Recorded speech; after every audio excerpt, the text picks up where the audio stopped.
बिस्मिल्लाहिर्रहमानिर्रहीम अस्सलाम वालेकुम दोस्तों की हाल चाल है। मैं तुहाडा मेज़बान मोहम्मद शाह ते तुसी देख रहे हो साडा यूट्यूब चैनल सुपर टीवी। सब तो पहले तो दोस्तों जिन्हां भरावां ने साडा चैनल सबसक्राइब नहीं किया उन्होंने एक रिक्वेस्ट है कि साडा चैनल सबसक्राइब करो तो बैल आइकन प्रेस करो ताकि जिहड़ी भी वीडियो लाइए माल डंगर के हवाले ना या कोई भी मालूमाती वीडियो हो तो वही बर वक्त इतला तुहानूं मिल सके।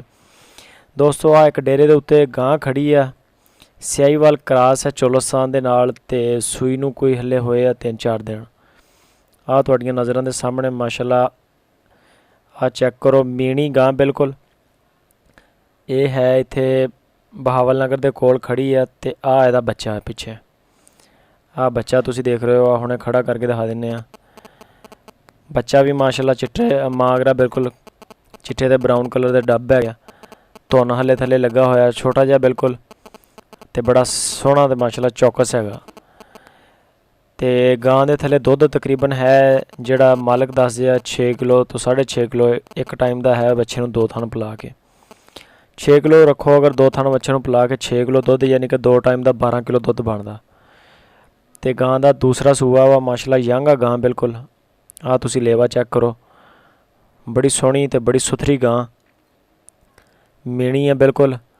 ते मालक जिहड़ा इहदी कीमत 1.5 लाख रुपया मंग रहा वा। 12 लीटर दुध आ इहदे थले 2 टाइम का, घर दी गां वा बिल्कुल। इहदी जिहड़ी तुसी ना ओरिजिनल कीमत आ वो कॉमेंट विच दसो।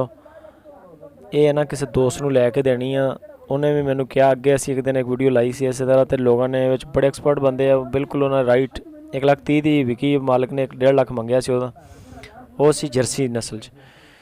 ते यह है सियाईवाल क्रास चोलस्तान दे नाल ते इहदा मालक जिहड़ा 1.5 लाख मंग रहा ते इहदी कीमत लाओ कि किन्नी कीमत है इहदी।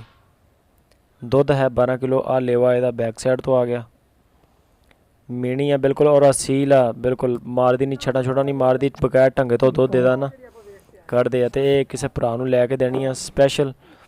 तुहाडे अगर वीर आ उन्हें कहा जी इहदा रेट लवाओ, जो रेट लगेगा तो उस हिसाब नाल फिर चलांगे। घर दी गां वा, लैन वाले भी अपने ही आ, बंदे ते बेचण वाले भी अपने ही आ।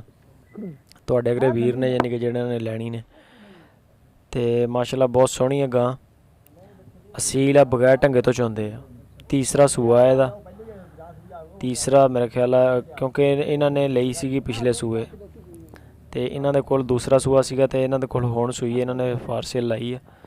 तीसरा सूआ वा लवी है बिल्कुल, मुश्किल नहीं है, नज़र आ रही है मीणी आ ते इक्को जिहा थान आ माशाअल्लाह, बड़े सोहने चेक करो। ते चैनल नूं अपने दोस्तां नाल फेसबुक व्हाट्सएप ते शेयर करया करो, वीडियो नूं जिहड़ी भी पसंद आवे लाइक कॉमेंट शेयर लाजमी करया करो। इस तरह दियां माल डंगर दे हवाले नाल मालूमाती वीडियो इंशाअल्लाह लाउंदे रहांगे। अपना बहुत सारा ख्याल रखना। अल्लाह हाफिज़।